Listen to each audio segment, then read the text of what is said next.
All right. Let's just take these in the order they've come in. I have first Dean in Australia. Pronouns are he, him, who wants to know about language confusion surrounding words like sex and gender, men and women. And yeah, so Dean. Oop, I did not hit the button. Also, I didn't change it to hear audio so they could hear me before. Dean, you are live on Transatlantic with Arden and Dr. Ben. How you doing? Hey, I'm doing well, thank you. Can you hear me? Yeah, I can hear you. So what do you want to talk about today? So I did want to talk a little bit about some of the confusion around the words we use to describe sex and gender identity. Go for it. So words like man and woman, I hear people on this show usually using them to talk about gender. And from my understanding, they usually refer to sex. So people will use words like male and female to refer to sex. And then they'll use words like man and woman to refer to gender. But when you look up the definition and the sort of common definition of things like man and woman, they just point back to male and female, which are words that talk about sex. And that seems to be a big problem for explaining what gender identity is in any sort of clear sense. Well, I think using a dictionary as the arbiter of how to use words isn't always the best. Do you think, like, in society, do you think people exclusively use words based on how they're described in the dictionary? No, they use them all sorts of ways. Right. So, and that's the same thing with male and female, man and woman, right? It's very context dependent on what you mean, and it's kind of on like the person communicating and the person listening to be on the same page. And if they're not on the same page, you need to clarify. Like reasons why when we're having discussions, you need to define your terms because you might be using something in a different way. And we just understand as humans and speakers of the English language, which is very convoluted, that you have to be on that mutual understanding. And I think it's something we understand about a lot of other terms. But for some reason, we put much more emphasis on dictionary definitions with regard to this specific issue. And it probably doesn't need to be that way. Yeah, I can agree with that. I think mostly the reason I'd point to a dictionary is just to sort of highlight what the common definition is. But I'm happy to have nuanced definitions or like field-specific definitions or conversation-specific definitions. But in sort of understanding what the general usage of the word is, I think a dictionary is a sort of a useful thing to look at. But the bigger issue I had, for example, I was watching a video the other day that had somebody who's a biology teacher, and they were referencing the WHO and sort of citing themselves as an expert and the WHO as an expert. And they were saying specifically that words like male and female do refer to sex, and then words like man and woman do refer to gender and don't refer to sex. Which just seems confusing when you match that up against the common usage where most people are sort of using man and woman to refer to sex. And then you're having these conversations on the line. Yeah. Well, again, Dean, you are trying to like equate the colloquial usage with the dictionary definition. And I think it's okay to have a distinction in a dictionary definition. I think that like male and female for sex and man and woman for gender is like an okay dictionary like suggestion, guideline, rule, whatever to have. But again, you can't be angry that colloquially we don't adhere strictly to the dictionary. And I think that's on you at that point and not a fault that we have distinct usages. I think Arden wanted to say something too. Yeah, the only thing I was going to really add to that is I think, we see this in a lot of other words too, like sort of a, departure from maybe necessarily how they were originally used or even were used in the recent past to kind of encompass a better understanding. Like, I think one we go to a lot on this show is mother. I think mother often refers to like a female offspring or a female, animal and its offspring, sort of this like biological definition. But really, we know that like mother kind of encompasses the like female or like, feminine sort of parenting presence in a kid's life, whether that's their aunt or their godmother or like the woman who runs the orphanage or whatever. Like I think mother has kind of become a derivation to just like any sort of feminine person raising a child. And I don't think it necessarily undermines the colloquial sense that usually mother is referring to a sort of biological parent. I think if there's misunderstanding, then it just requires us to clarify, like, oh, when you said woman there, I was thinking you meant this. And you can be like, yeah, no, I understand why you think that, because that's what it generally means in like a lot of colloquial contexts, but I was actually using it in this way.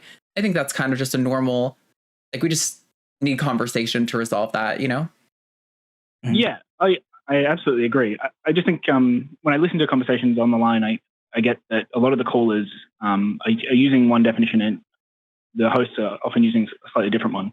So, for example, one of the calls I was listening to, the caller was saying that the hosts believe a man can become a woman, right? And the host was saying, no, we don't think that. And what's happening is just this language problem where the caller thinks that these words refer to sex, and it sounds like when you're talking about being transgender, you'll use a word like man or a woman. So somebody is born, say, male, and then they can be a woman, right? That's something that, as a advocating sort of gender identity, that makes sense if woman there means gender identity. But for the caller, it just sounds like they're saying you're changing their sex.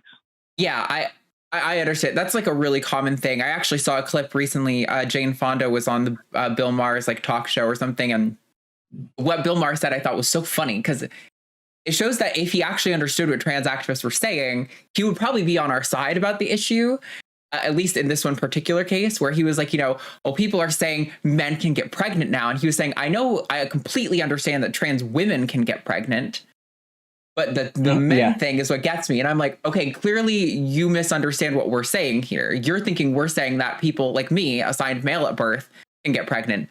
That's obviously not what we're saying. There's not a single trans activist who is, the technology is being developed. It could happen in our lifetimes. I will probably never be able to get pregnant, but some trans women in the future might be able to. But yeah, obviously when we're saying men can get pregnant, we're talking about trans men, people who have a uterus. But you're right, because of the similar distinction. I think what's frustrating to me is this is something that can be so easily resolved in a conversation. But my problem is when I talk to those people, Dean, often they will ignore my correction and my explanation that would resolve this. And they tend to just double down on, no, actually, you do mean the straw man misrepresentation that I'm asserting you mean. And that's what I often find with people like Bill Maher and a lot of these other like sort of conservative figures too, is that you can issue a correction, you can explain it, and they'll just say, no, actually, you mean the straw man version. Just completely ignoring what we actually mean, which is just such a conversation halting problem, because like there's no trans activists who are saying trans women are cis women, right? Like we're just saying that, a woman is like more of a social category in an academic sense. And so it can apply to multiple different people. And this is the same thing. Like people oftentimes like rely on the equivocation fallacy in order for their argument to sound like it makes sense.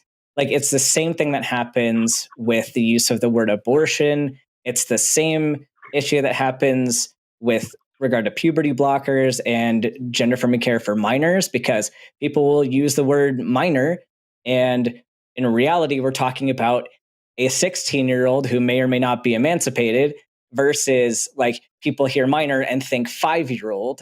Like, so you have to have the conversation like, hold on, no, these are different things. But I agree with you that there is some confusion.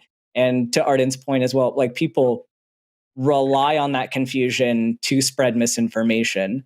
And so like, we can try our best to correct people. Like Arden said, a lot of times they don't want to be corrected. And then if you start using the same term that they do, they often think that you're giving in to and agreeing with their misinformation. I can see the layers of confusion. Yeah, well, especially So I remember a conversation that Josie was having with someone on this show, and she was saying, she's using this example where she says, like, black women are women. I think she said queer women are women. And do you also agree, caller, that trans women are women? And especially if I was being asked a question like this, I'm thinking, well, in this case, what is Josie even asking me, right? Is a trans woman a woman? Sounds a bit like, well, trans woman describes their gender. So the other thing must be talking about the sex, right? And in that sort of question, the answer's kind of no. Well, no, I don't think, like, because it's not ambiguous in that case. I would argue it isn't, because, like you're saying, it is referring to gender in that sense. Like, and that's the whole point with using trans as an adjective for women, like, and using all of those adjectives for women, that is all referring to the gender of women. So there isn't, I don't think there is any ambiguity there. And I'm not sure why you're pushing back on that thing. I also think, well, I kind of get what you're trying to get at, Dean. I think it's important to note that, from my recollection, the caller in that, Josie had previously, before she did that, tried to get this caller to acknowledge that gender and sex are different, which the caller did. And then she said, okay, now that we have that foundation, can we agree on this, that these are all part of this one group, which is like people who have this gender identity. And that's where the caller departed. So it was like he agreed with all the steps in the premise up to the logical conclusion. But I understand what you're saying, where, like, if you kind of approach someone up out of nowhere and you don't have that prerequisite agreement that gender and sex are different, it could lead to more confusion. Somebody could say no, even if they might otherwise agree. I hear what you're saying. This is the frustrating thing, is like, I don't necessarily think people who would say no to that question are a problem or are bigoted per se.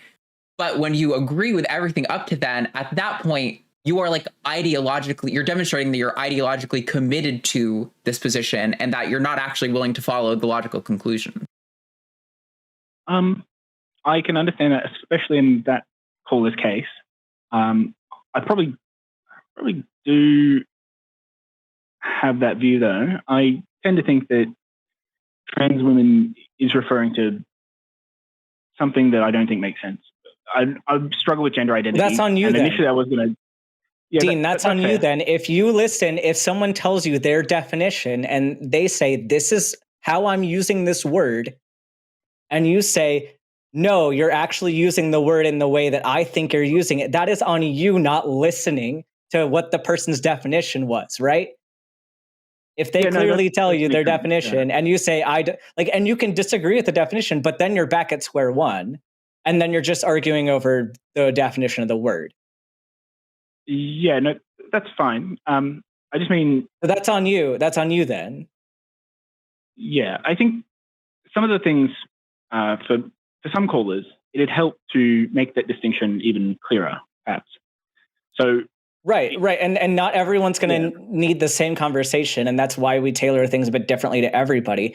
And so, Dean, like, I'm not sure what the rest of the point of this call is, because we already kind of got to the meat of it.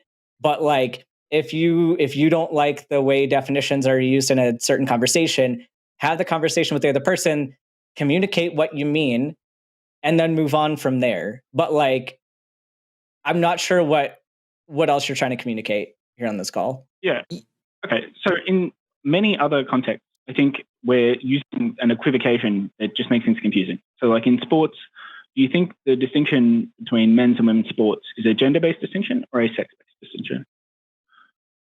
It depends on a lot of things. The problem is you're trying to boil down a lot of nuance into one, like, specific thing, and that's why you have to tailor your conversation to the person you're talking to and to what the goal of the conversation is, where you're trying to get with that. It's hard to say in an overall topic that everything should be communicated in a certain way, because I don't know what the goal of the conversation is. If you just say women in sports, like, that's such a broad topic to even boil down to that. So, like, we'd have to, like, I'm confused about what what you're trying to get us, where you're trying to get us to go with this call right now. I'm hesitant for us to go down the sports rabbit hole. If you want to call back in the future and we can open that can of worms, I think that's valid. But I think it might be more of a distraction for the purposes of this conversation. That's true. I don't want to talk about sports. Sure. Yeah, you can call back in another week and we can talk about it. I loathe the sports conversation mostly because if every trans person hated sports as much as I do, we wouldn't even have to talk about this. But alas, some trans people like sports and athletics, and that matters. Anyway, yeah, I think I understand what you were saying. There is this like kind of colloquial definition of women and man being sex-based definitions, but I also think it's important to note that pretty much every definition, even these biological ones, don't have super clear lines. They're always going to some capacity, fail to include people they ought to include and exclude people that they ought to include. I think I said that right. Hopefully you understood what I mean if I didn't. Yeah, definitions are very fuzzy things. Yeah. Right. There's going to be problems with them, whether they're biological or social. And so like, to me, what it seems like we're just getting on, Dean, what it seems like what the hang up is just that like sometimes miscommunications happen, and it should be with honest people, which Dean, so far you seem to be quite an honest person to me. It should be as simple as clarifying what we mean. And then we can all go, okay, we understand what each other's saying now, we can move on. But it seems like you're kind of getting hung up on that these misunderstandings can happen. And I do think there are examples where it is a problem. However, the ones you've brought up, I think, don't necessarily qualify because those are conversations where agreements happened in the conversation before, right? So it's not quite the same as just approaching someone and asking that conversation, that question.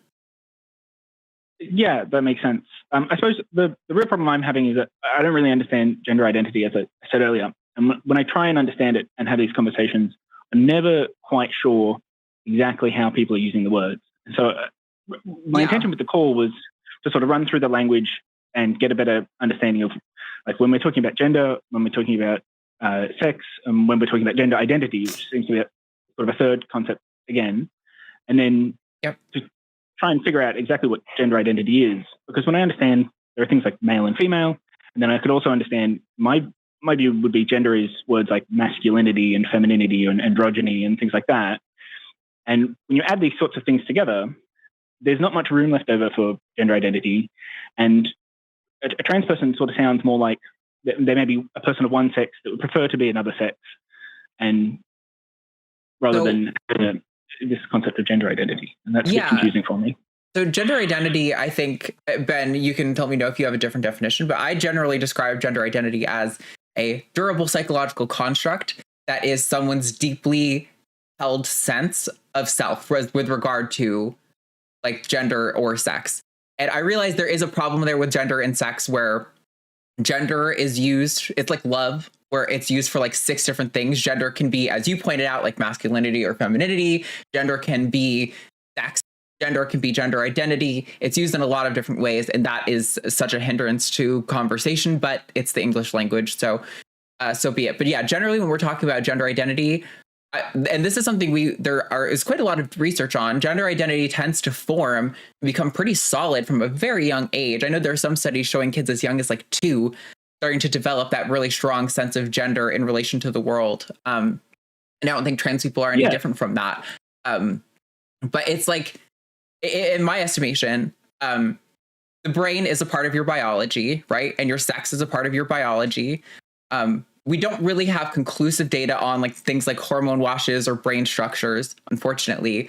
But I think what we can estimate is that a group of people seems to have this durable psychological experience. And there's plenty of things like that that are not controversial, like pain, like depression, like anxiety, that we can see, oh, these people benefit from accessing these kinds of, treatments, accessing, freedom from discrimination in society and things like this, freedom to dress and present themselves how they want. I think, there are so many intersecting things here, but yes, when I'm talking about gender identity on this show, I am talking about a durable psychological construct that is someone's deeply held sense of their gender identity. It's a lot like personality, like I can't tell you why I like vanilla ice cream, but I do.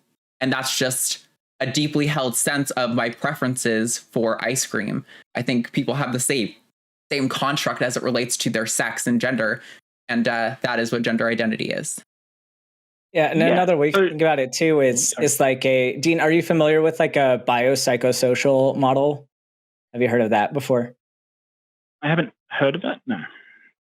So it's like a phenomenon often used to communicate how different aspects of like human sciences relate. So we have like the biological level where you have, of course, like the hormone activity, you have like brain structure, you have like body functions, all of that is under like biological. That is usually where medical interventions kind of happen. You have the psychological model, which is where I would put your gender identity. That is your sense of self, like Arden said. I would agree with that definition.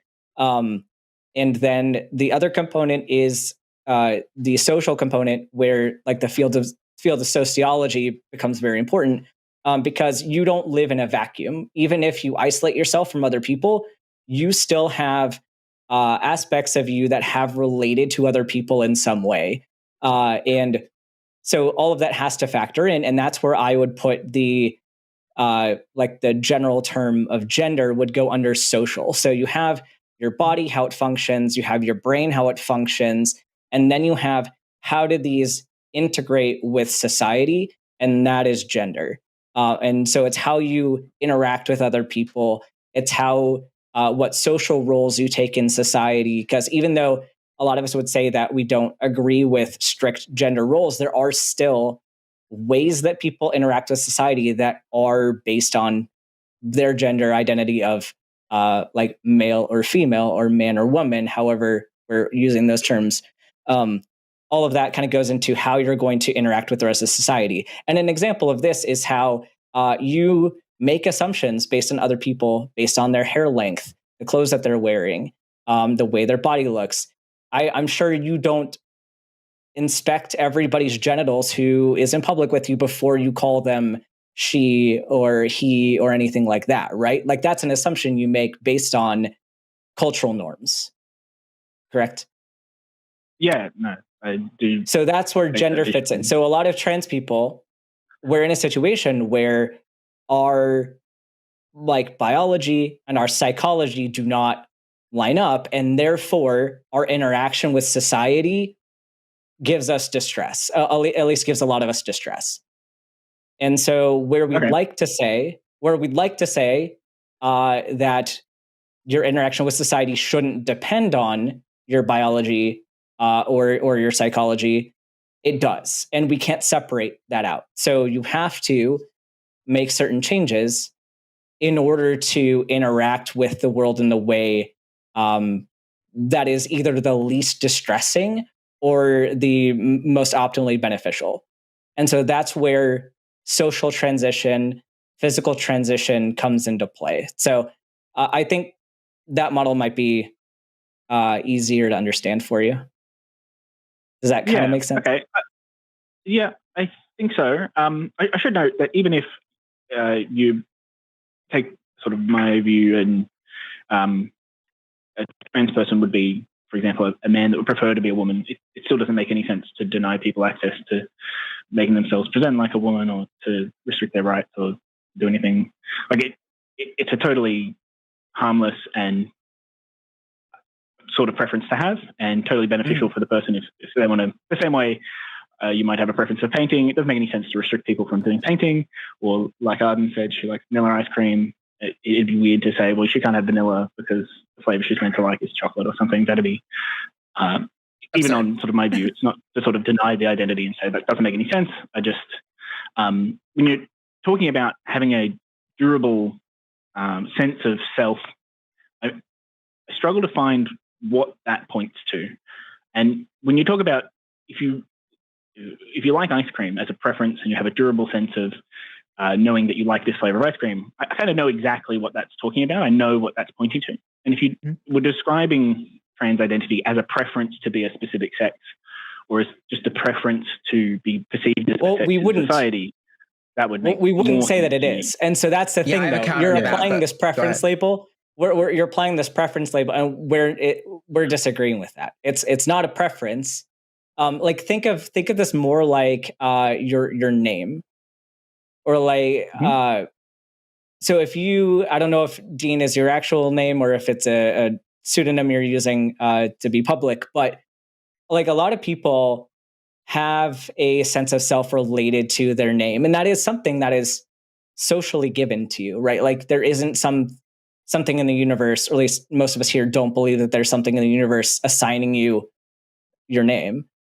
But a lot of us have like a deep connection to the name that we have, and you think this is me. Like I am, like, in some way that's very difficult to explain, connected to this name.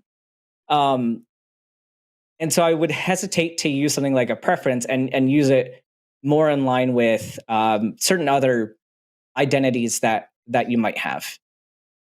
Yeah, I think if I can add, Dean, before we let you go, or let you come back on this. Also, this has been a really good conversation. Thank you. One way that I would distinguish it from, it's the problem with, again, trying to convey this sort of experience to someone is so difficult, and we necessarily are going to run into these incomplete metaphors.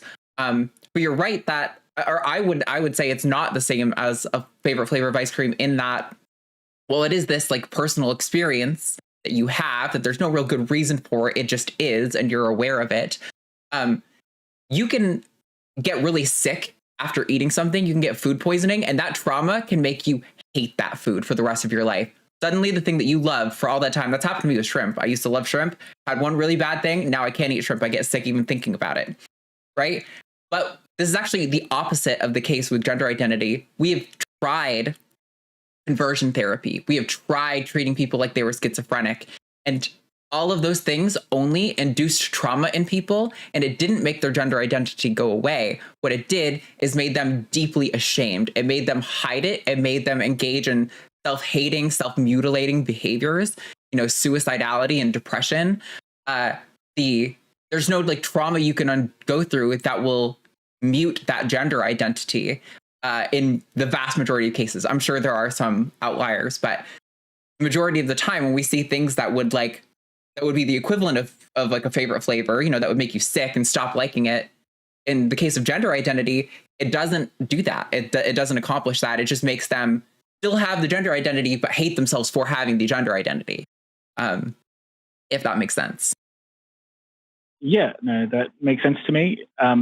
Insofar as I'm still not entirely sure what gender identity is pointing at, but I'm getting a better picture. I think I struggle with identity in general, and I won't open up the sort of can of worms for it because we're getting to the end of the call. But I do see, for example, when I watch shows, somebody discovers they have a racial ancestry or something, and they find that this is a big part of their identity. This is always confusing to me, like opening up their ancestry.com page changes anything about you between the moments before you read that you had that ancestry and the moments after. And it feels like that when I have this sort of confusion about why is this important to anyone? Why is there sort of ancestral or racial identity? It's not even a real thing in the case of race. For the case of gender, it seems like there's something similar going on, but perhaps it's... Well, yeah, I think there is something to think about, like with regard to like family history. Think about you and your experiences in the family you grew up in the history of your family. That's something that nobody else can understand, like your experience of, right? And it's something that doesn't always seem super important. But if you start talking to somebody else with different experiences, like even different culture experiences, like you're probably not going to understand everything like within their history to get them to have that identity. But I think like, and even, sorry, were you going to say something? Well, it's more the case when they don't have an experience of that identity. I can understand growing up with a culture, or growing up with, if you have parents from a different country, you have a lot of different. Right. Well, here's the thing, though. Here's the thing, though. Even if it's something socially like related and something that someone didn't experience, it can explain why certain traditions were passed on. It can explain like why certain things have happened to you. And something that I want to make sure I communicate here, like and you're not in the US, but in the US, there are a lot of people who had their cultural history taken away from them. And so for a lot of people, it is important, even though it's something that doesn't relate to a lot of people, or even something that they continue to practice, having connection like to their history is important to them and something that does mean a lot. And I think something here that maybe you need to go leave and reconsider is, just because you don't have an experience with something or you don't have a connection with something doesn't mean that the rest of the world feels that same way. And I feel like you're having too much of a self-focused like perspective on other people's experiences, and you don't have to understand other people. You don't have to understand people's disconnect with different components of their identity. And I think you want to understand so much, and I get that.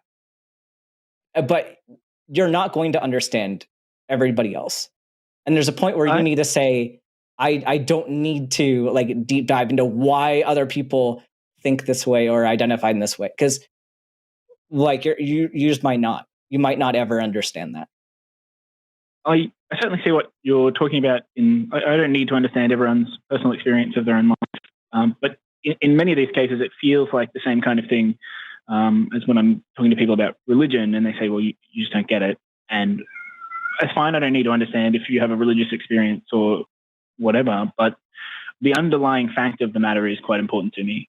And I think that's sort of what's going on here as well, where it's sort of like I'm having a conversation with somebody that's telling me they have a soul, and I'm sort of saying, I don't really get what that's pointing at when you say soul. And they'll say, oh, look, I have a character and a personality, and I've got this thing that makes me me. It's like my identity. And I think, well, I can sort of understand a feeling of a personality or like a cohesive self, but I can't really see that a soul is that thing. Makes sense? I think I would love to put a pin in this here. I'm going to be back with Luxander next week. I would love it if you would call back. I think there is some huge discrepancies between what trans people are claiming and like what people with a soul are claiming. And maybe that was like with flavor preferences and imperfect metaphor that you're using. And that's fine. We can get into that. I think I have lots of other things that I would love to get into about like the nature of gender identity and why I think it is a more persistent, immutable, just element of the human experience that is relevant, and it's not the same as necessarily like ethnic heritage that you didn't know about or a soul or anything like that. Yeah, I think it'll be a really interesting conversation. So give us a call back. I'd love to talk to you. I appreciate this conversation so far, Dean. All right. Well, thank you very much. And I really appreciate what you guys do. It's great being able to have a conversation about this sort of stuff with people who will sort of give you pushback and argue with you. I really do appreciate it. So thank you for having me on. Likewise. Have a good day, Dean. Bye-bye. Cheers. You too. Bye.